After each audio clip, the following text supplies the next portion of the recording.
Welcome back to your channel. आज हम लोग जो शुरू करने जा रहे हैं वो है इकोनॉमिक्स का चैप्टर 3 मनी एंड क्रेडिट। ये क्लास 10th का है। ये बेसिकली हम अपने स्टूडेंट्स के लिए इसको बना रहे हैं। यहाँ पे बाकी जो भी देखना चाहे वो देख सकते हैं, मगर यहाँ पे क्या है कि क्लास 10th में जो चैप्टर 3 है मनी एंड क्रेडिट इकोनॉमिक्स का, वो थोड़ा सा लोगों को टफ लगता है। तो उसके लिए यहाँ पे मेरे पास नोट्स भी है और यहाँ पे ये कुछ टॉपिक लिखा हुआ है, उसी को हमको समझाना है। तो हम लोग एक एक कर करके समझते हैं। तो देखिएगा, मनी से हम लोग समझते हैं। पहले तो इस चैप्टर का जो नाम है उसको समझते हैं। अगर आप लोग को ये वीडियो पसंद आएगा तो इसको लाइक करना है, अपने दोस्तों में शेयर करना है, फेसबुक पे, व्हाट्सएप पे, इंस्टा पे। इसके अलावा चैनल को तो सब्सक्राइब करना ही है। आइए समझते हैं, और जो नहीं समझ में आए उसको कमेंट में नीचे पूछ लेना है। तो देखते हैं यहाँ पे मनी के बारे में। तो मनी क्या है? मीडियम ऑफ एक्सचेंज है। कोई भी चीज जिससे हम कुछ अदला बदली कर सकते हैं, कोई भी चीज जिससे हम कुछ सामान खरीद सकते हैं, हम उसे मीडियम ऑफ एक्सचेंज कह सकते हैं।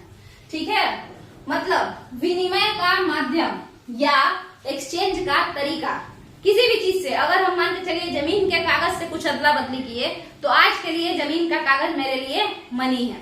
मान के चलिए कि हम किसी से अपनी गाय दे करके और उससे हम कोई सामान लिए, ठीक है, कोई भी सामान हो सकता है, मान के चलिए एक भैंस ले लिए, तो फिर वो भी क्या है, अभी के लिए वो गाय भैंस क्या हो गया मेरे लिए? मनी का काम किया। मनी रुपया ही नहीं होता है। देखिएगा, इवोल्यूशन हुआ है मनी का, वो हम समझाएंगे यहाँ पे। तो मीडियम ऑफ एक्सचेंज, कोई भी चीज जिससे हम कोई सामान बदल सकते हैं, हम उसको मनी कह सकते हैं। तो अब बात करते हैं क्रेडिट क्या होता है। तो क्रेडिट का मतलब होता है, सीधे साधे भाषा में समझते हैं तो लोन। क्रेडिट का क्या मतलब होता है? लोन। कर्ज को ही क्रेडिट कहते हैं बैंकिंग के टर्म में। अब बात करते हैं इवोल्यूशन ऑफ मनी के बारे में। ठीक है, इवोल्यूशन ऑफ मनी के बारे में अगर हम बात करें तो उससे पहले आप लोगों को जानना होगा कि एंशियंट टाइम में जो एक्सचेंज किया जाता था सामान, वो किस तरीके से एक्सचेंज किया जाता था। क्या ये दिक्कत आप लोगों को नहीं लगता है कि ऐसा होता होगा एंशियंट टाइम में कि जो सामान है वो कैसे एक्सचेंज किया जाता होगा? जब पैसा का आविष्कार ही नहीं हुआ था या इस तरीके का कोई बात ही नहीं हुआ था, तब कैसे एक्सचेंज किया जाता होगा? तो इसको देखिएगा, तब था बार्टर सिस्टम। तब क्या चल रहा था? Barter system. इसमें आपको सामान के बदले सामान मिलता है। ये किस तरीके से एक्सचेंज होता है? तो आप कोई सामान लाइए और उसके बदले में एक्सचेंज कर लीजिए। ठीक है, सामान के बदले सामान अगर आप लेते हैं,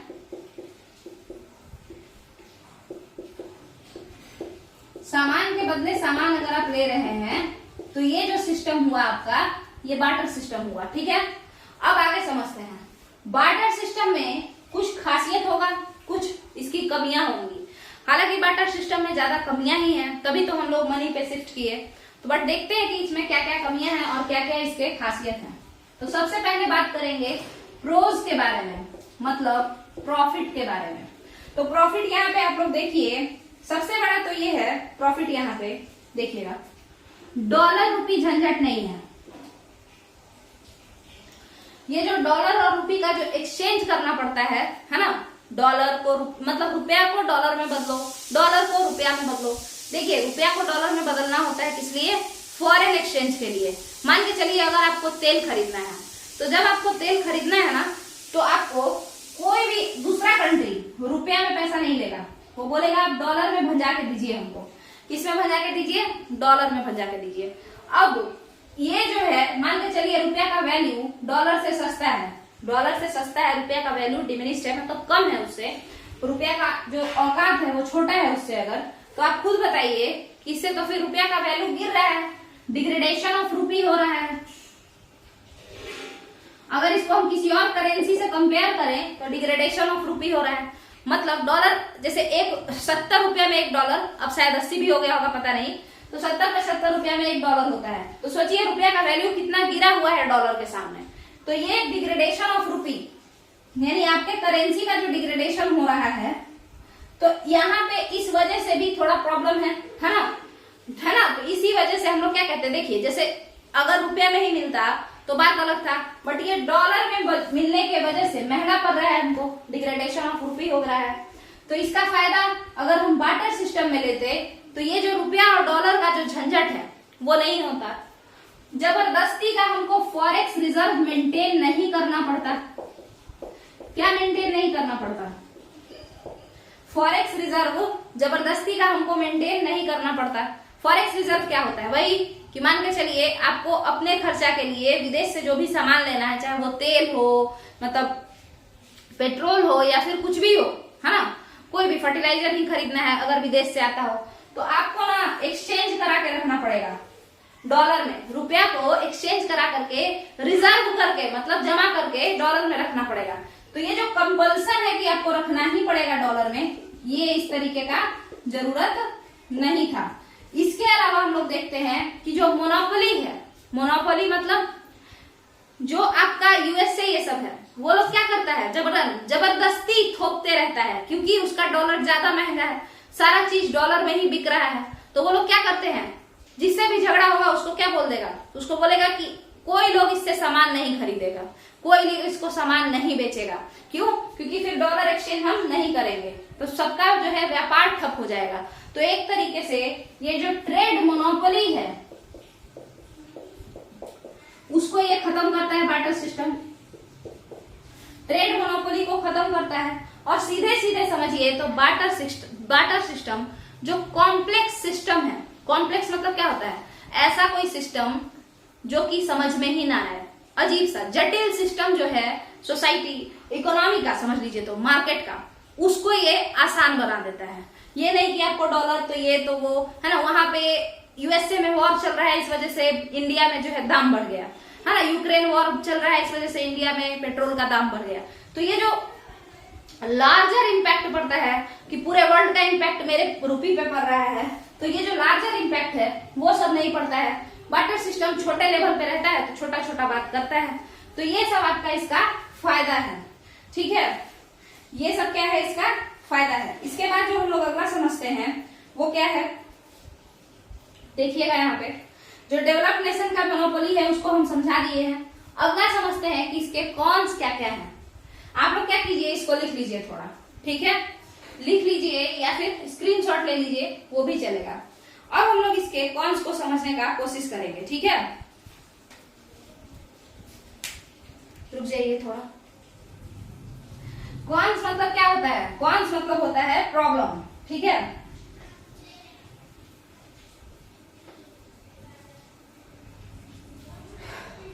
इसका जो सबसे बड़ा प्रॉब्लम है वो है डबल कोइंसिडेंस ऑफ वांट। सबसे बड़ा प्रॉब्लम ऑफ बार्टर सिस्टम क्या है, डबल कोइंसिडेंस ऑफ वांट्स।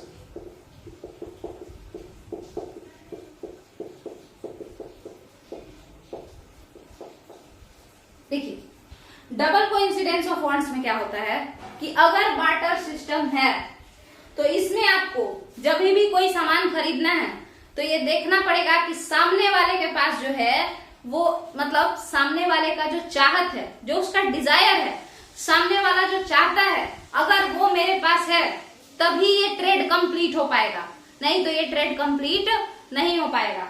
इसको क्या कहते हैं, डबल कोइंसिडेंस ऑफ वांट्स। इसको आप लोग एक बार फिर से समझिए। देखिए मान के चलिए, इसको हिंदी में भी बता देते हैं, क्रय का या विनिमय का दोहरा संयोग। यहां पे समझिए, ये वाला पक्का लोगों को समझ में नहीं आता है। देखिए मान के चलिए कि हम गए, बार्टर सिस्टम का जमाना चल रहा है, हम अपने हाथ में टमाटर लेके गए, ठीक है, और हमको उसके बदले चाहिए आलू, ठीक है, हमको उसके बदले चाहिए आलू। अब हम एक ऐसा इंसान ढूंढेंगे जिसके पास आलू हो। पहला वांट क्या है, पहला वांट तो ये है कि उसके पास आलू होना चाहिए, और दूसरा बात ये होना चाहिए कि जो टमाटर मेरे पास है वही टमाटर उसको चाहिए, ठीक है, तभी ये ट्रेड कंप्लीट हो पाएगा, अदरवाइज ये ट्रेड कंप्लीट नहीं होगा। जैसे समझिए, मान के चलिए यहाँ पे हम आलू लेके गए, हम हैं नेहा, चलिए, इसके अलावा हुआ एक आदमी जिसका नाम है ए और वो टोमेटो लेके घूम रहा है, ठीक है। इसके अलावा एक आदमी बी, वो क्या लेके घूम रहा है, वो मिल्क लेके घूम रहा है, ठीक है। तो मिल्क लेके घूम रहा है ये बी, यहाँ पे ए टोमेटो और नेहा पोटैटो, ठीक है। तो ये जो आलू है ये हम लेके गए, हमको चाहिए टमाटर, हमको चाहिए टमाटर और इस इंसान को चाहिए आलू। तो हम आएंगे इसके पास, सॉरी देखिए ये जाएगा मेरे पास क्योंकि इसको चाहिए आलू, ठीक है। ये बी मेरे पास जाएगा, इसको आलू चाहिए, तो हम बोलेंगे ठीक है हम आलू दे देंगे, मगर हमको क्या चाहिए टमाटर। तो इसके पास तो टमाटर है ही नहीं, मिल्क है, तो क्या ये ट्रेड पॉसिबल है? नहीं है। मतलब इसके पास भी वही होना चाहिए जो हम चाहते हैं, जो हम खरीदना चाहते हैं, और मेरे पास भी वही होना चाहिए जो ये खरीदना चाहता है। इसी को कहना दोहरा संयोग, दोनों के पास वही चीज होना चाहिए जो कि हम चाहते हैं, जो एक दूसरे से वो लोग चाहते हैं, तभी जाकर के ये ट्रेड कंप्लीट हो पाएगा। अदरवाइज ये ट्रेड कंप्लीट नहीं होगा, ये एक्सचेंज होगा ही नहीं। हम बोल देंगे कि आलू तो मेरे पास है बट हम देंगे नहीं क्योंकि हमको इसी के बदले टमाटर चाहिए। अब ये इंसान के पास हम जाएंगे क्योंकि हमको टमाटर चाहिए, ठीक है। अगर इसको भी आलू चाहिए होगा तो ये कहेगा ठीक है ये लो, ये हमको दे दो पोटैटो, और ये टमाटर इधर चला जाएगा, ठीक है। तो अब क्या हुआ, जो जिसको जो चाहिए था वो उसको मिल गया, ठीक है। तो एक ऐसा इंसान खोजना है कि उससे आप सामान ले भी सके, आप सामान ले लें और उसको भी वो सामान मिल जाए जो वो उसको चाहिए था। समझिए, आपको एक ऐसा इंसान खोजना है बाबू जिससे आप सामान लें, जो आपको चाहिए वो उसके पास हो, और एट द सेम टाइम जो उसको चाहिए वो आपके पास होना चाहिए, ठीक है। मतलब जो आपको चाहिए वो उसके पास होना चाहिए। आपको आलू चाहिए तो वो उसके पास आलू होना चाहिए, मगर इसके साथ साथ ये भी है, दोहरा सहयोग चाहिए, दोनों तरफ से चाहिए।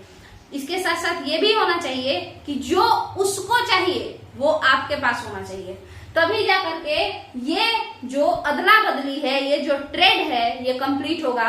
अदरवाइज ये ट्रेड इनकम्प्लीट रहेगा। तो आपको लगता है कि बार्टर सिस्टम में ट्रेड करना, व्यापार करना थोड़ा मुश्किल नहीं था? पता नहीं किसको, मान के चलिए ये टमाटर वाला इंसान ये कहे कि नहीं हमको तो मिल्क चाहिए, ये टमाटर वाला इंसान के पास हम गए, बोले हमको टमाटर दे दो बदले में आलू ले लो, और ये टमाटर वाला बोला कि नहीं हमको तो दूध चाहिए, और ये चला गया बी के पास, तो बी इसको लात मार के भेज देगा कहाँ, जाओ अपने घर, हमको दूध चाहिए ही नहीं, हमको तो आलू चाहिए। समझ में आ रहा है? यानी कि ये ट्रेड कंप्लीट ही नहीं हो पाएगा। तो आप सोचिए कितना कॉम्प्लेक्स हो जाएगा। तो इसी वजह से इस ट्रेड में प्रॉब्लम होगा। तो यहाँ पे बार्टर सिस्टम तभी हो पाता था, बार्टर सिस्टम में व्यापार या ट्रेड तभी हो पाता था जब उसमें डबल कोइंसिडेंस ऑफ वांट हो, मतलब चाहत का दोहरा संयोग कह सकते हैं, विनिमय का दोहरा संयोग आप कह सकते हैं। दोनों लोग को जो चाहिए अगर वो दोनों के पास है तभी ट्रेड होगा।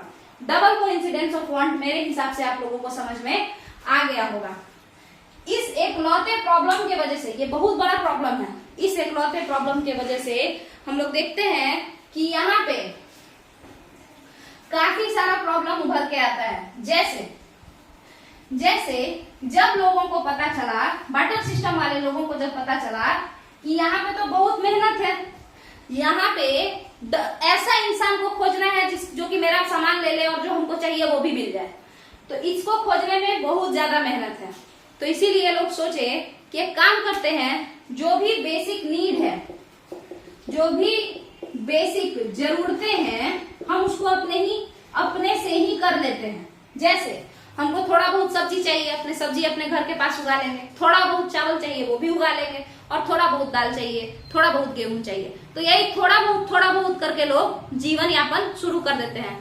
लाइवलीहुड जो है, ऑक्यूपेशन क्या चूज कर लिए लोग, ऐसा ऑक्यूपेशन जिससे बेसिक नीड पूरा हो जाए।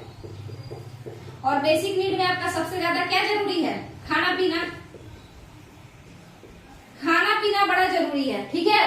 तो लोग ज्यादातर अपने खाना पीना पे ही ध्यान देने लगे, ज्यादातर फार्मर वाला जो एक्टिविटी है उसको करने लगे। क्यों बताइए आप खुद से? क्योंकि जो भी चाहिए वो आपके घर पे इजीली अवेलेबल है। यही मार्केट में आप टमाटर लेके घूमते रह जाइए आलू वालों को, मतलब खोजते रह जाइए आलू वाले को कि कौन आलू लेगा, ठीक है। तो यहाँ पे क्या है कि लोग अपने जो बेसिक जरूरत है उसको ही पाने के लिए उसी टाइप का जो है व्यापार करने लगे या उसी टाइप के पैसे में इन्वॉल्व हो गए। वही टाइप का पैसा करते थे जिससे उनका बेसिक नीड अपने आप कंप्लीट हो जाए, उनको किसी और पे डिपेंडेंट ना रहना पड़े, है ना। इसीलिए अभी भी गाँव में देखते हैं हम लोग कि मिर्ची भी खुद से उगा लेगा सब, है ना, थोड़ा बहुत आलू लौका भी उगा लेगा, सब चीज खुद ही उगा लेगा, सब चीज खुद ही कर लेगा, बट सब चीज थोड़ा थोड़ा करेगा, किसी में भी विशिष्ट या विशेषज्ञ नहीं बनेगा, स्पेशलाइज्ड नहीं रहेगा। इस वजह से ये बार्टर सिस्टम लैक करता है स्पेशलाइजेशन ऑफ लेबर। ये डेवलपमेंट होने ही नहीं देता है, सबको मीडियोकर बना के छोड़ देता है। ये जो भी लेबर होगा उन लोगों में कोई स्पेशलिटी तो होगा ही नहीं। हर किसी को सब चीज आता होगा मगर किसी को भी कोई काम ढंग से नहीं आता होगा। तो यही है, it lacks specialisation of labour. ठीक है, इसके अलावा ये क्या करता है तो आप बताइएगा। कल्चरल बैरियर कैसे आएगा? सबसे बड़ा बात, ये वर्ल्ड लेवल तक नहीं फैल सकता है। बार्टर सिस्टम वर्ल्ड लेवल तक तो बिल्कुल नहीं फैल सकता है। क्यों नहीं फैल सकता है? मान के चलिए कोई बंगाली आदमी आता है बिहारी के पास आता है, चल जाइए गुजराती के पास, और बंगाली के लिए मछली बहुत इंपॉर्टेंट, गुजराती के लिए मछली अच्छा चीज नहीं। ज्यादातर गुजराती लोग कैसे होते हैं? वेजिटेरियन होते हैं। क्या वो लोग आपस में एक्सचेंज कर पाएंगे? उनके लिए वो गलत चीज है और इनके लिए वो शुभ चीज है। तो कल्चरल बैरियर की वजह से, सांस्कृतिक जो बैरियर है ना, जो एक बैरियर मतलब धागा एक तरीके से समझ लीजिए, सांस्कृतिक अलगाव के वजह से, अलग अलग संस्कृति के वजह से, अलग अलग कल्चर के वजह से भी ट्रेड नहीं हो पाएगा, ट्रेड करना मुश्किल हो जाएगा। इसके अलावा ये लोकल लेवल पे ही ट्रेड होगा। कोई मछली टांग के लंदन नहीं जाएगा बेचने के लिए कि हम मछली के बदले टमाटर लेके आएंगे। तो इसका मतलब है कि ये लोकल लेवल तक ही सीमित रह जाएगा, restricted to local level only हो जाएगा। ये बहुत बड़े पैमाने पर इस तरीके का ट्रेड नहीं बढ़ेगा। और जब तक ट्रेड बड़े पैमाने पर नहीं बढ़ेगा तब तक कंट्री का डेवलपमेंट कहाँ से होगा? डेवलपमेंट के लिए तो आपको चाहिए ही कि ज्यादा से ज्यादा लोगों से हम लोग जुड़े, ज्यादा से ज्यादा दूर तक व्यापार हो, है ना। यहाँ तक का आप लोग को समझ में आ गया होगा। ठीक है, अब हम लोग आगे समझते हैं। इसके अलावा बताइए, एक और जो सबसे बड़ा प्रॉब्लम है वो ये है कि कभी कभार मजबूरी में भी बार्टर सिस्टम में ट्रेड करना पड़ेगा। मतलब आपको जो रियल वैल्यू है किसी प्रॉपर्टी का वो आपको नहीं मिलेगा। अब ये कब होगा? एग्जाम्पल के तौर पर समझिए, कभी हमको अर्जेंट है, हम मान के चलिए कोई इंसान है और उसको बहुत तेज प्यास लगा हुआ है ना, और उसके हाथ में क्या है? तो उसके हाथ में एक सोना का अंगूठी है, ऐसा मान लीजिए। बार्टर सिस्टम का जमाना चल रहा है, वो पैसा से खरीद नहीं सकता है, पैसा उस समय है ही नहीं, इन्वेंशन ही नहीं हुआ है मनी करेंसी का। तो वो क्या करेगा? वो अपना सोना का ये दे देगा पानी के बदले। किसी को बोलेगा हमको पानी मतलब पिला दो, वो बोलेगा कि इसके बदले में कुछ दो, तो वो सोना का दे, क्योंकि जिंदा रहना जरूरी है। ठीक है, जिंदा रहना जरूरी है ना। उस समय पानी इतना कीमती हो जाएगा। ठीक है, उसी तरीके से मान के चलिए किसी को अपनी लड़की का शादी करना है ना, और उस समय में उसको जो चाहिए तो उसका महंगा जमीन है ना, जिसका बहुत ही ज्यादा मूल्य है, उसको वो सस्ते में ही मतलब बस 4 क्विंटल चावल के बदले जमीन को दे देगा, बोलेगा ले जाइए जमीन। क्योंकि अभी उसको क्या है? मजबूरी में उसको नीड है, अपना इज्जत बचाने के लिए उसको नीड है कि वो अपना क्या करे? चावल लेके आए, क्योंकि उसको क्या करना है? शादी करना है। तो ये सब जो चीज है, मजबूरी के वजह से भी ये ट्रेड होता था, मजबूरी का फायदा लोग उठाते थे। गांव में अभी भी ये सब चीज देखने को मिलता है। तो यहाँ पे आप लोग समझ गए होंगे कि बार्टर सिस्टम में बार्टर सिस्टम का जो प्रॉब्लम है ना, कॉन्स वो ज्यादा है और फायदा कम है।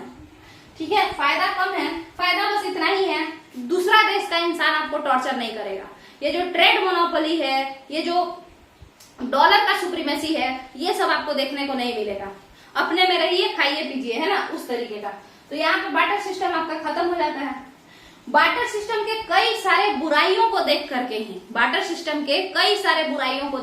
ही आपका करेंसी का डेवलपमेंट शुरू होता है। अब देखिएगा यहाँ पे, इसको समझते हैं। बार्टर सिस्टम के बाद क्या हुआ? लोग किसी सामान को मनी डिक्लेयर कर दिए। लोग क्या करने लगे? बार्टर सिस्टम में सबसे बड़ा प्रॉब्लम क्या था? Double coincidence of wants. जो हमको चाहिए वो उसके पास होना चाहिए और जो उसको चाहिए वो मेरे पास होना चाहिए, तभी जाकर के ट्रेड कंप्लीट होता था।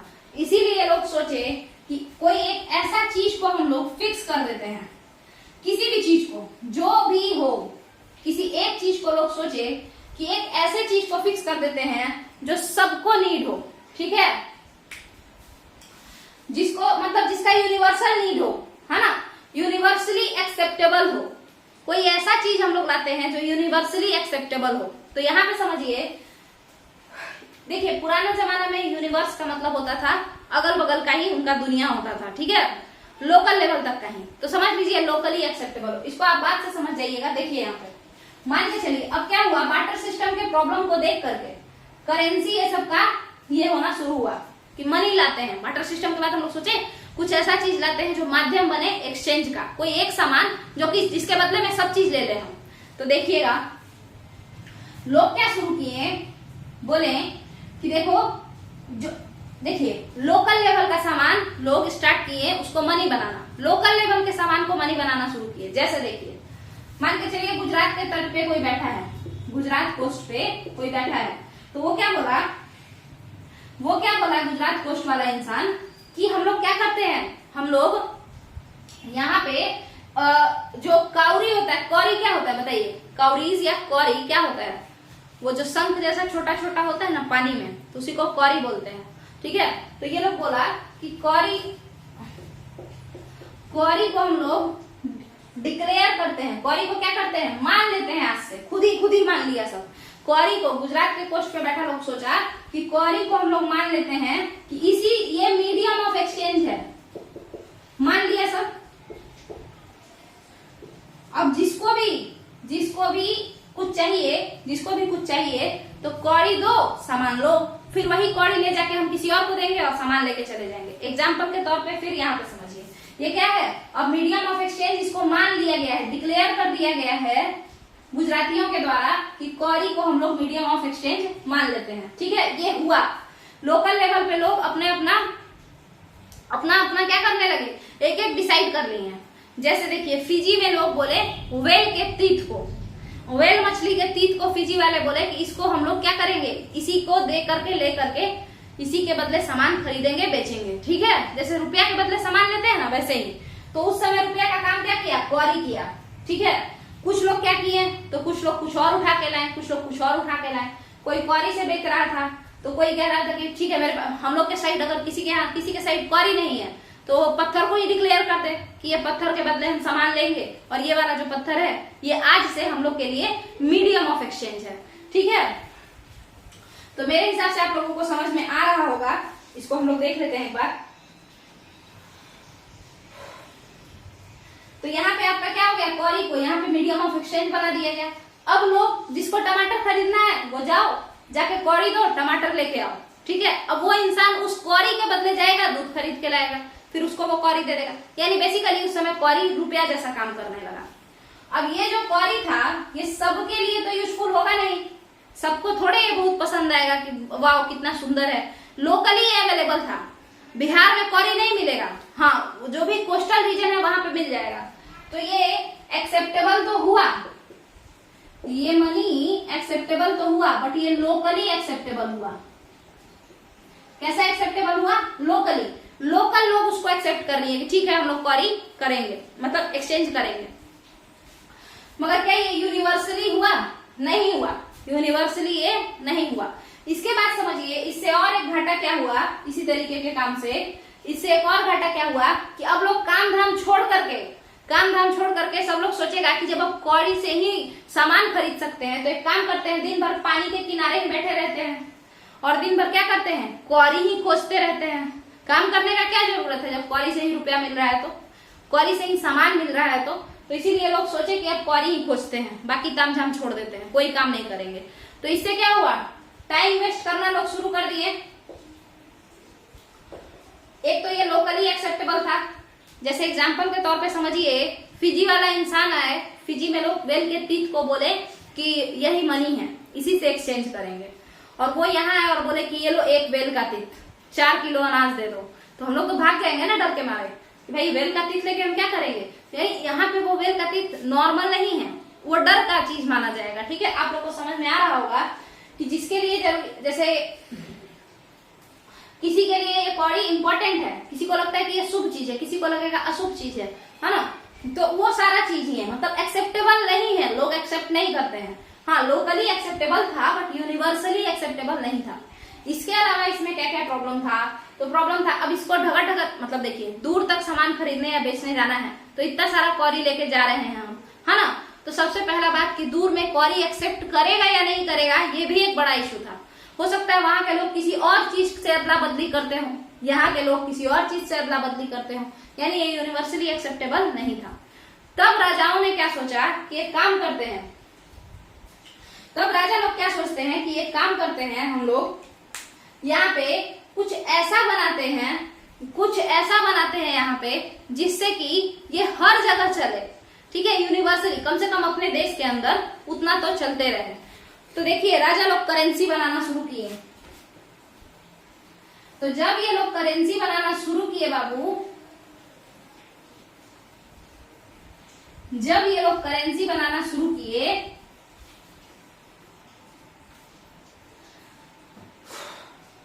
तो इसमें ये लोग सिक्का बनाए। ठीक है, पेपर का भी बनाए पर पहले सिक्का समझते हैं।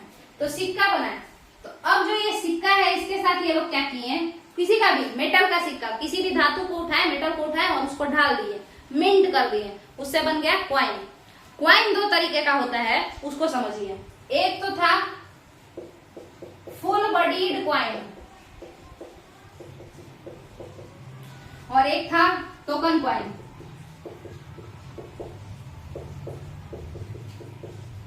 फुल बॉडीड क्वाइन और टोकन क्वाइन, दो तरीके का क्वाइन बना। फुल बॉडीड क्वाइन क्या होता है, वही देखिए, फुल बॉडीड क्वाइन का मतलब होता है कि अगर कोई मेटल से क्वाइन बनाया, मेटल से एक सिक्का बनाया गया और वो जो सिक्का है वो 5 रुपए का है। ठीक है, देखिए ये एक सिक्का है, इस पे लिखा हुआ है 5 रुपया, बट ये जो सिक्का है ये सोना का बना हुआ है। ये सिक्का जो बना है ये किसका बना हुआ है, सोना का बना हुआ है। तो अब आप बताइए इसका इंट्रिंसिक वैल्यू, इंट्रिंसिक मतलब होता है अंदर का वैल्यू, अंदर का वैल्यू मतलब किस चीज के, जो जिस चीज के तुम बने हो उसका वैल्यू क्या है। तो इंट्रिंसिक वैल्यू इसका कितना है, मान लीजिए इसमें 10 ग्राम सोना लगा है इस सिक्का को बनाने में, तो इंट्रिंसिक वैल्यू इसका हुआ 50,000 रुपया। ठीक है, 50,000 रुपया एग्जाम्पल ले रहे हैं। इंट्रिंसिक वैल्यू इसका हुआ 50,000 रुपया। इंट्रिंसिक वैल्यू मतलब जिससे वो सिक्का बना है, तो सोना से बना है और कितना सोना लगा है उसमें, तो 10 ग्राम सोना लगा है। तो 10 ग्राम सोना जब लगा है तो इंट्रिंसिक वैल्यू उसका हो गया 50,000 रुपया। बट फेस वैल्यू कितना है, 5 रुपया।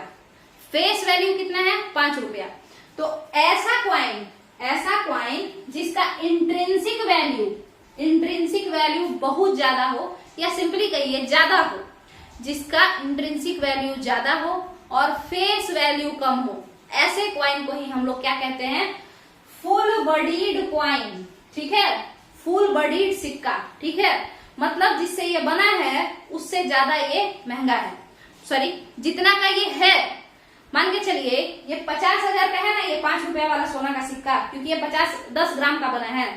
मगर आप अगर इस सोने के सिक्के को लेके जाते हैं, तो जब आप इसको लेके जाएंगे, आप मार्केट में बोलेंगे कि ये हमको दे दीजिए, तो आपको इस 5 रुपया के बदले क्या देगा, एक मिल्क बिस्किट देगा। क्या देगा, एक मिल्क बिस्किट आपको दे देगा।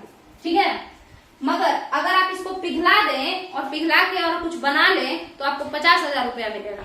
समझ में आया, मतलब इसके अंदर का जो माल है, इसके अंदर जो भी सामान है वो इसके फेस वैल्यू से, जो इसके फेस पे लिखा है उससे बहुत ज्यादा महंगा है। ठीक है, उससे बहुत ज्यादा महंगा है।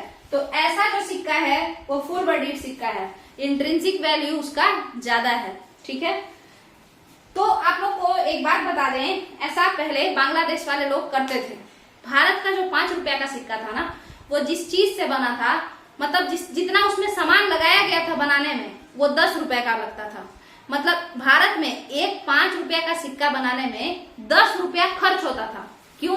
जैसे यहाँ देखिए, अगर हम सोना का सिक्का से 5 रुपया का सिक्का बनाए तो 50,000 का तो सोना ही हो गया, और उसको हम फिर 5 रुपया कह रहे हैं। तो इससे अच्छा है कि इस 5 रुपया का हम मिल्क बिस्किट खरीदे, इससे अच्छा है हम उस सोना सिक्का को पिघला दें और पिघला के उसको बेच दें।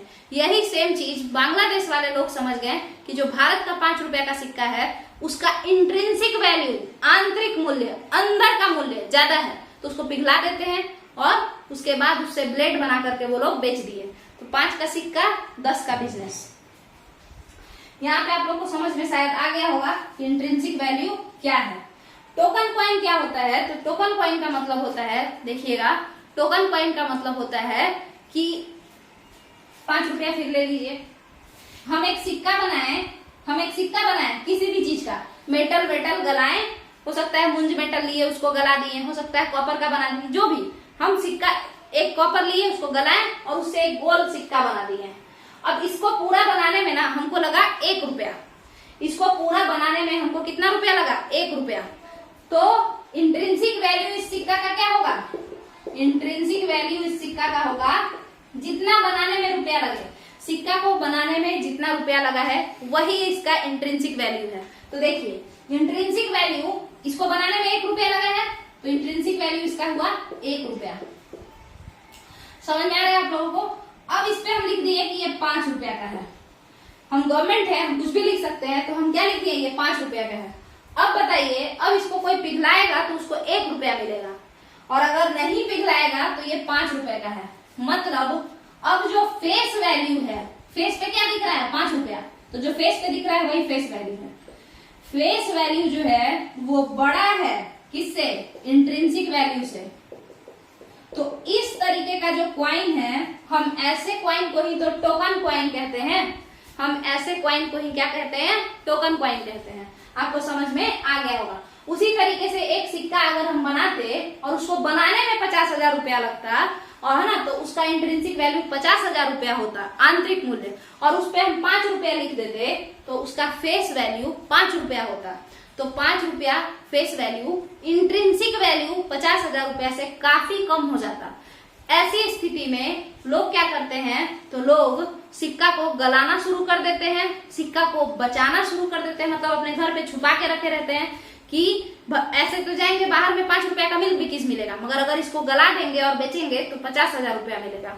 ठीक है, तो यहाँ पे आपको समझ में आ गया होगा कि क्वाइन कितने तरीके का होता है, full body coin, token coin. मेरे हिसाब से ये क्लियर है। ठीक है, आगे समझते हैं। अगला जो टॉपिक है आपका वो है कि मेटल क्वाइन में क्या क्या प्रॉब्लम था। अब हम लोग फिर आगे बढ़ेंगे। देखिए, कुछ भी नया आता है तो फिर उसमें कुछ प्रॉब्लम देखने को मिलता है। तो जाहिर सा बात है कि ये मेटल क्वाइन थोड़ा सा भी रखो तो ढन ढन ढन ढन बजना शुरू हो जाएगा। इसके अलावा भारी हो जाता था, बल्कि टू कैरी था, है ना। उसके अलावा इसमें जो है सेफ्टी मेजर्स भी नहीं थे, मतलब खतरा ज्यादा था। पोटली भर के आप ले जाएंगे तो पोटली पक्का छिनाएगा, है ना, क्योंकि दिखते रहता था ना पैसा है, उस वजह से। तब लोग किस चीज पे आ गए? तब लोग पेपर करेंसी पे आए। तब किस चीज पे आए? पेपर करेंसी पे। तो पेपर करेंसी पे ध्यान देते हैं हम। आप लोग को बता दें कि मोहम्मद बिन तुगलक जो था वो टोकन कॉइन, मतलब एक टोकन कॉइन एक्सपेरिमेंट किया था। मतलब सिक्का को सस्ता, सिक्का बनाने में सस्ता था, बनाने में जो सिक्का वो जो बनवाया था क्वाइन, वो सस्ता पड़ा था बनाने में, मगर उस पर दाम ज्यादा लिख दिया था। मतलब 1 रुपया का सिक्का बनाने में खर्चा आया, एक सिक्का हम बनाए उसके बनाने में खर्चा कितना है? 1 रुपया, और उस पर लिखवा दिए कि ये 10 रुपए का सिक्का है। तो ऐसा सिक्का कैसा कहलाएगा? टोकन कॉइन कहलाएगा। तो ऐसा मोहम्मद बिन तुगलक किए थे, हालांकि क्या हो गया? वो फ्लॉप कर गया। अब आगे समझिए। अब यहाँ पे क्या हुआ? आप लोग समझिएगा। ये जो क्वाइन था, सिक्का, इसको लोग एक्सेप्ट कर लिए, सभी लोग, क्योंकि सोना हर जगह यूनिवर्सली एक्सेप्टेबल है। सबके लिए सोना क्या है? कीमती है। उसी तरीके से कॉपर भी हर जगह यूनिवर्सली एक्सेप्टेबल है। तो ये यूनिवर्सली एक्सेप्टेबल तो हो गया, मगर ये बल्कि टू कैरी था। ये जो मेटल क्वाइन था ये बल्कि टू कैरी था, ले जाने में बहुत भारी हो जाता था, सेफ्टी पर्पस से भी अच्छा नहीं था। सेफ्टी पर्पज से भी अच्छा नहीं था। तो लोग सोचे कि कुछ ऐसा लेते हैं जो पॉकेट में रखे, किसी को पता भी ना चले और एकदम हल्का हो। तब लोग आ गए किस पे? करेंसी पे, वो भी पेपर पे, नोट वाले पे। तो जब पेपर वाले पे आते हैं, अच्छा एक बात समझ लीजिए, कहीं कहीं पे ऐसा हुआ कि पहले लोग पेपर पे आए, फिर कॉइन पे गए, फिर पेपर पे आए। कैसे समझिए? एग्जाम्पल के तौर पर समझिए कि पहले तो पेपर वाला देखते हैं। पेपर वाले जो हैं, सबसे पहले एक पेपर उठाएं, ये लीजिए पेपर, इस पे बस बोल दिए कि क्वीन के नाम पे ये चलेगा, on the trust of queen. मतलब क्या हुआ ये बताइए? तो देखिए यहाँ पे इसका मतलब ये हुआ, जैसे एग्जाम्पल के तौर पर समझिए, किसी भी कागज को हम उठा लिए, ठीक है, किसी भी कागज को उठा लिए और उस पे हम लिख दिए, अपना नाम लिख दिए और बोले कि ये ले जाना मार्केट में और दे देना, सामान वो तुमको खुद दे देगा। तो ये क्या कोई पेपर है, मतलब मनी है? नहीं है, बट ये मेरे नाम पे है, मेरे भरोसे पे है। तो ये जो भरोसा पे जो पेपर चल रहा था मार्केट में, है ना, तो उसको हम लोग फिड्यूशियरी मनी कहते हैं।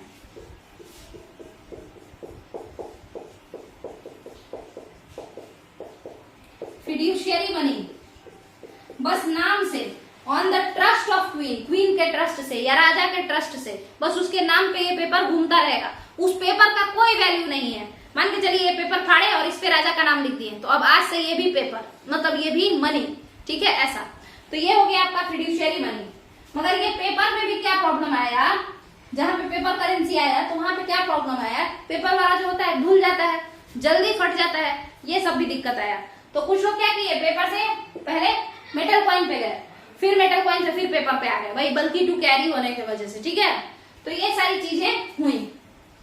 अब क्या हुआ कि यहाँ पे बल्कि टू कैरी था, सेफ्टी पर्पस भी था। तो उसके बाद देखिए, बचाना तो आसान है, पानी से बचाना तो आसान है, बट चोट से बचाना मुश्किल है। कैरी करेंगे ना, पानी अगर आया तो क्या करेंगे, प्लास्टिक में भी रख के हम पॉकेट में रख सकते हैं, तो जो भी। तो अब आ गया आपका पेपर करेंसी, ठीक है। पेपर करेंसी जो आया, तो उसमें आप लोग को पता होगा कि ये अब इसको कौन छापना शुरू किया, गवर्नमेंट इसको छापना शुरू किया। पहले राजा लोग अपने नाम पे छपवाया, उसके बाद जब डेमोक्रेसी आ गया तो अपना अपना बैंक सब छापना शुरू किया, पेपर कॉइन को, पेपर करेंसी को। पेपर करेंसी यानी नोट को, ठीक है। करेंसी में दो चीज आता है, देखिए यहाँ पे करेंसी में दो चीज आता है, एक तो सिक्का और दूसरा पेपर यानी नोट। तो ये दोनों ही। अब एक बात समझिए, जिस नोट को गवर्नमेंट कह दे कि तुमको लेना ही पड़ेगा, जिस भी नोट को गवर्नमेंट ऐसा कह दे कि तुमको लेना ही पड़ेगा, या जिस भी कॉइन को गवर्नमेंट कह दे कि तुमको लेना ही पड़ेगा, उसको हम लोग लीगल टेंडर कहते हैं, ठीक है। आप लोग को समझ में नहीं आया होगा कि लीगल टेंडर क्या होता है। तो देखिए, लीगल टेंडर का मतलब होता है तुम्हारे, लीगल टेंडर मनी को ही कहते हैं। अब ये होता क्या है, तो तुम्हारे मतलब आपके देश में जो भी रुपया लीगल है, जैसे समझिए यहाँ पे रुपया लीगल है, इस देश का करेंसी क्या है, रुपया है ना, तो आपको वो एक्सेप्ट करना ही है। ऐसा कोई नहीं कह सकता है कि 8 लाख रुपया मान के चलिए किसी का कोई लिया है, तो ये नहीं कह सकता है कि 8 लाख रुपया हम नहीं लेंगे, तुम बदले में जमीन लो, है ना। तो ये नहीं, आपको पैसा को जो है क्या करना है, लेन देन के लिए पैसा आपको कंपलसरी है। लेन देन के लिए ऐसा नहीं है किसी को जबरदस्ती। देखिए, ऐसा भी तो हो सकता है कि हम किसी से 8 लाख रुपया लिए और वो इंसान जानता है कि मेरे पास एक जमीन है, ठीक है।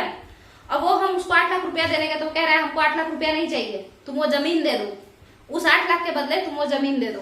ऐसा कोई नहीं कह सकता है। क्यों? क्योंकि गवर्नमेंट बोला है कि वो नोट जो यहाँ पे चलता है, ठीक है, और वो सिक्का, जैसे 1 रुपया का, 2 रुपया का, जो भी सिक्का चलता है, ये सब ही लेना है। किसके बदले? एक्सचेंज करने के बदले। ये सब बाध्य है। हो सकता है कोई जमीन के बदले लेना देना चाहता हो, ले दे, मगर अगर कोई दे रहा है कि नहीं आप रुपया लीजिए, तो आप मना नहीं कर सकते हैं।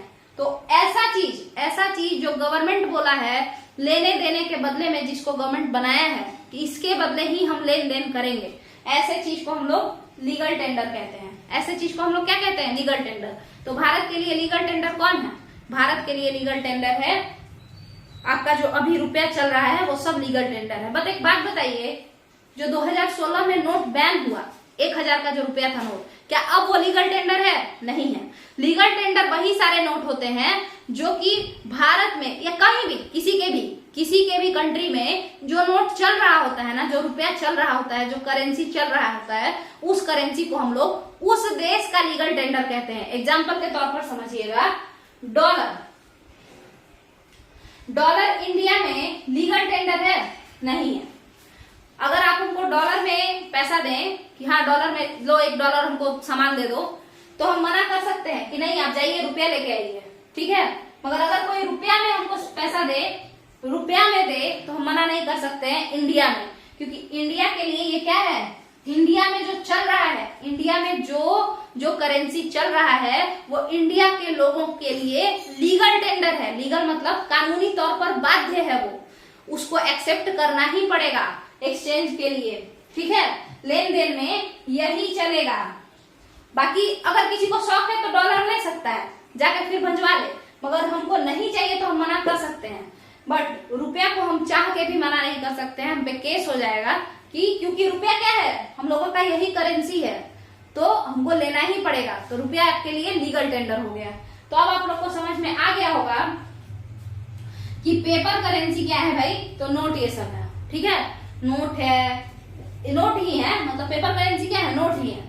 हालांकि करेंसी क्या क्या है, तो पेपर भी, नोट भी है और कॉइन भी है, सिक्का भी है। ऐसा थोड़े कि आजकल मेटल का सिक्का बंद हो गया है, सोना का सिक्का मार्केट में नहीं घूम रहा है, बट सिक्का तो है ना, 1 का 2 का, छोटा छोटा अमाउंट हटाने के लिए सिक्का हम लोग रखते हैं। तो यहाँ पे सिक्का है, अभी भी मार्केट में चल रहा है।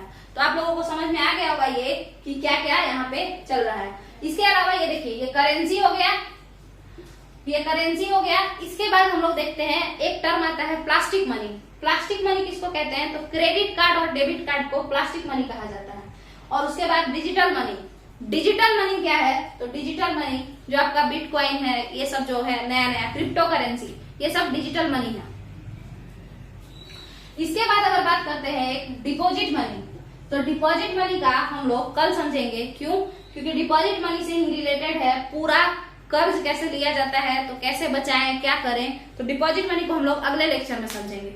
मेरे हिसाब से आप लोगों को ये जो फुल बॉडी कॉइन क्या होता है, टोकन कॉइन क्या होता है, ये सब समझ में आ गया होगा, है ना, करेंसी वगैरह समझ में आ गया होगा। तो अगर आप लोगों को ये वीडियो पसंद आया है तो आप लोग इस वीडियो को लाइक कीजिए, शेयर कीजिए और चैनल को सब्सक्राइब कीजिए। इसके साथ साथ कमेंट में जो ना समझ में आया हो उसको पूछिए। अगर फिर भी नहीं समझ में आएगा तो हम दोबारा से इस वीडियो को बनाएंगे और आप लोग को अच्छे से समझाने का कोशिश करेंगे। चलिए, थैंक यू।